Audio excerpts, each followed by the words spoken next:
চর মানেই দুঃখ কষ্টে ভরা এক জীবন, যেখানে মানুষের জীবন চলে নদীর সাথে যুদ্ধ করে, যেখানে মানুষের জীবন চলে তীব্র গরম বালুর সাথে যুদ্ধ করে।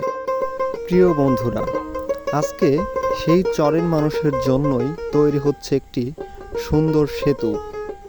ভাজনডাঙ্গা থেকে ফকিরডাঙ্গির মাথা পর্যন্ত যে সেতু বন্ধন তৈরি হচ্ছে, এটি শুধু সেতু বন্ধন নয়, এটি চরের মানুষের সাথে এবং ফরিদপুর শহরের মানুষের সাথে একটি যোগসূত্র তৈরি করছে। এক সময় এই চরের মানুষ অনেক কষ্ট করে ফরিদপুরে আসা যাওয়া করত।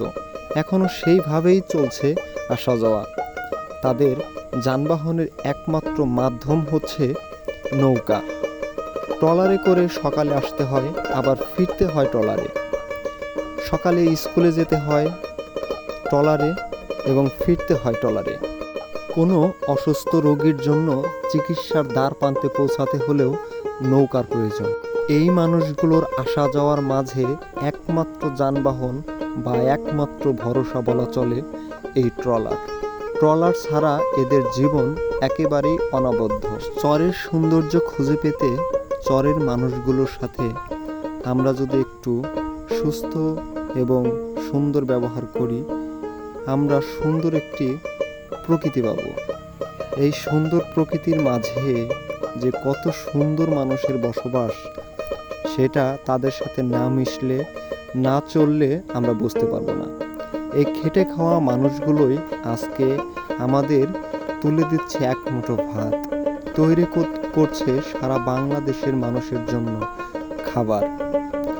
এই শ্রমজীবী মানুষগুলো আছে বলেই আজকে দেশের চাকা ঘুরছে, দেশের মানুষ সুন্দরভাবে বাঁচতে পারছে। নদী ঘেরা চর জনপদ কতটা সুন্দর, কতটা মন কাড়া, আমরা সেখানে না গিয়ে বুঝতে পারবো না। বিকেল হলেই সারি সারি মানুষের নৌকায় চলাচলের দৃশ্য এক দারুণ মেলবন্ধন সৃষ্টি করে। বিকেল হলেই এখানে হাজার হাজার মানুষের সমাগম হয়, শুধু নদীতে একটু শান্তির বাতাস গায়ে মাখতে।